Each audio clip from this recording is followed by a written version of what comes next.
What would you do if the woman you loved shattered your world with a single, unforgivable act?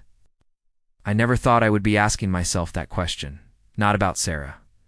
The night everything broke was a Tuesday, 2 a.m. The glow of her phone screen illuminating her face.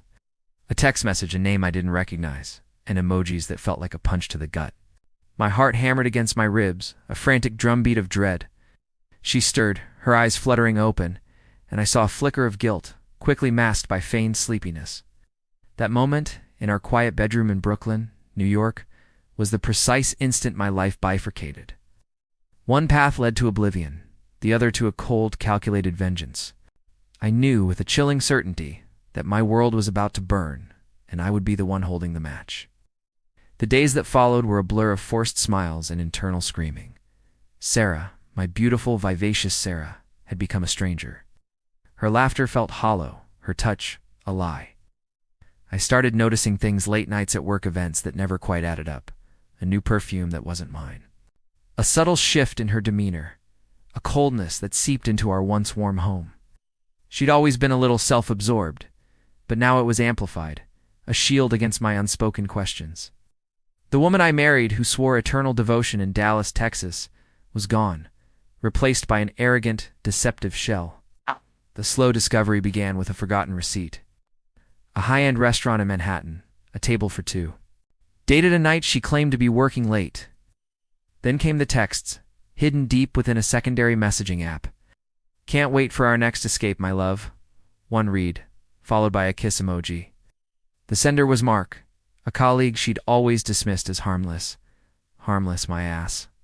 He was smug, his profile picture a testament to his ego. The betrayal was a physical ache, a constant pressure behind my eyes, a knot in my stomach. I felt like a fool, a cuckold, a punchline in a cruel joke. The humiliation was suffocating. Sarah, meanwhile, grew increasingly manipulative. She'd pick fights over trivial things, gaslight me into believing I was paranoid, and deflect any attempt at genuine conversation. "You're imagining things, David," she'd say, her voice dripping with false concern. "You've been so stressed lately." She made me feel like I was losing my mind, questioning my own sanity. She became untouchable, cloaked in her lies, convinced I was too blind, too trusting, to ever see the truth. The more she pushed, the more I retreated, but my retreat wasn't surrender. It was strategic. I hit rock bottom one rainy evening, sitting alone in our living room, the silence deafening. The weight of her deceit, the destruction of our shared future, crushed me. I cried until there were no more tears. A broken man in a broken home. But from the ashes of that despair, a cold resolve began to form. I wouldn't just leave. I would dismantle her world piece by piece, just as she had dismantled mine. This wasn't about anger anymore. It was about justice, a meticulous surgical strike. My revenge began subtly. I started gathering proof, not just for myself, but for the legal battle. I knew it was coming. Installed discreet cameras to document her comings and goings, her late arrivals, her hushed phone calls. I hired a private investigator, a quiet man named Frank from Queens, who specialized in infidelity cases. He provided me with irrefutable evidence. Photos of Sarah and Mark entering a boutique hotel on West 44th Street. Receipts for lavish gifts, and recordings of their intimate conversations. The housekeeper, Maria, unknowingly became my ally. I had installed a small, high-quality audio recorder in the living room, ostensibly to catch potential intruders. Maria often left it running while she cleaned. Last week, it recorded Sarah on a phone call with Mark, detailing their plans for a weekend getaway to Miami, Florida, and openly mocking my naivete.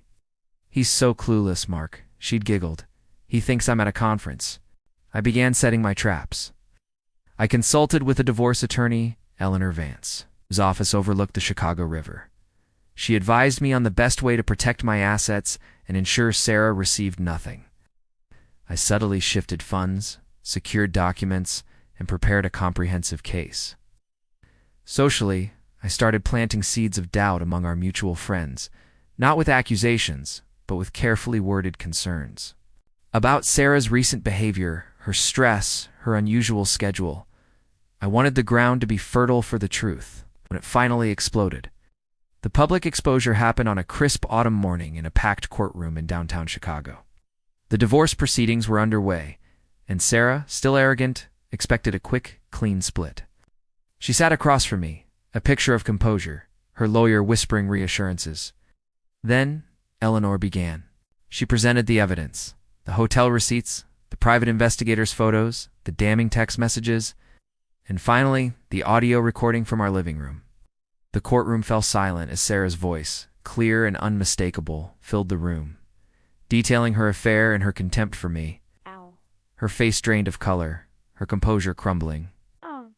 She looked at me, her eyes wide with a mixture of shock and pure, unadulterated terror. She screamed when I told her what the housekeeper recorded last week. The sound was primal, a raw shriek of a woman whose world had just imploded. The fallout was immediate and catastrophic for her. The judge, visibly disgusted, ruled decisively in my favor, awarding me the house, the majority of our assets, and leaving Sarah with virtually nothing. Socially, the whispers turned into shouts. Our friends, once sympathetic to her stress, now saw her for what she was. Her career, built on a foundation of trust and reputation, evaporated. She tried to salvage it. But the recording, leaked anonymously to a local gossip blog, ensured her professional demise. I saw her once, months later, walking alone down a busy street in Los Angeles, a shadow of her former self. Her eyes hollow, her arrogance replaced by a haunted emptiness. She didn't see me, and I didn't approach. My revenge was complete. The silence in my new, empty home was profound, a stark contrast to the chaos that had once consumed me. The victory felt cold, not triumphant. The woman I loved was gone, replaced by a ghost of my own making.